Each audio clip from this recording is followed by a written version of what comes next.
Hello again, this is your friendly Canadian Spider-Man here, and we've just come back from the fish market here in Zihuantanejo in Mexico, and all this together was about 220 pesos, which is maybe $18 Canadian, 13 American, I suppose. And what we're looking at here, this is sailfish. This right here is a sailfish. And this right here in the middle is Marlin, Marlin fish. And this, I wanted Dorado or Mahi Mahi. They didn't have it.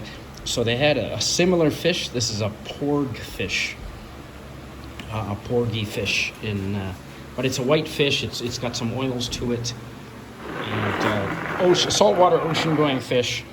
And it sort of tastes like Mahi Mahi. But there you go. Oh, and here's a banana for comparison. Shout out to Rancor Steve. So there you go. Yeah, that was about $18.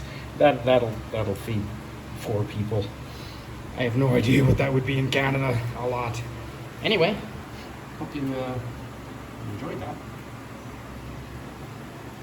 Sailfish, Marlin, and the porg fish, similar to Dorado.